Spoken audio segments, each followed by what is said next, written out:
मित्रों, मैं आज आपको एक सच्ची घटना के बारे में बताने जा रहा हूं।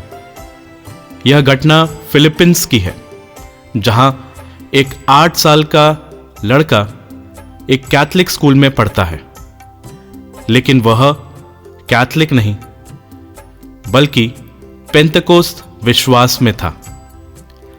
उसने अपने मित्रों को प्रणाम मरिया नाम से एक प्रार्थना अक्सर कहते सुना था।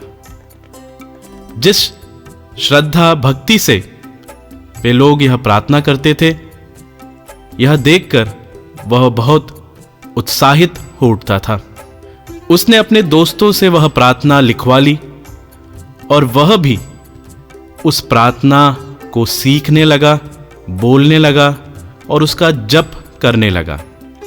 घर जाकर उसने वह प्रार्थना अपनी मां को सुनाई और कहा कि यह बहुत अच्छी प्रार्थना है, मैं यह प्रार्थना रोज करता हूं और चाहता हूं कि आप और अपना पूरा परिवार भी यह प्रार्थना करें।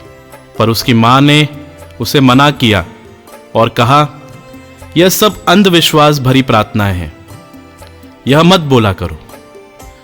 ये लो बाइबल, इसे लो और इसे पढ़ो और इसको हर समय दोहराओ। वह एक आज्ञाकारी पुत्र था। अपनी मां की दी आज्ञा को उसने सहर्ष स्वीकार किया और वह रोज मत्ती का सुसमाचार और आगे सुसमाचार पढ़ने लगा। एक दिन संत लूकस के सुसमाचार में उसने वह भाग पढ़ा जहां गाब्रियल दूत मरियम से कहते हैं, प्रणाम प्रभु की कृपा पात्री, प्रभु आपके साथ है।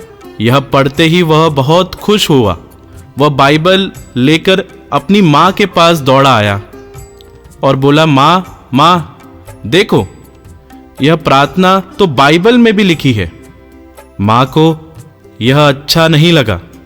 मां ने उसे फिर डांटा और कहा कि तुम सिर्फ ध्यान से बाइबल पढ़ो, यही तुम्हारे लिए काफी है।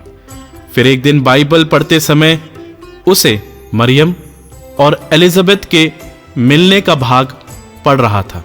उसने पढ़ा, एलिजाबेथ पवित्र आत्मा से परिपूर्ण हो गई और ऊंचे स्वर से बोल उठी, आप नारियों में धन्य है आपके गर्भ का फल।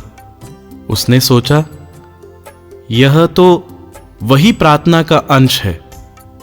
इस बार और विश्वास के साथ वह अपने मित्रों के पास गया और वह प्रार्थना उनके साथ मिलकर करने लगा। उसके मित्रों ने उसे माला विनती करना सिखाया।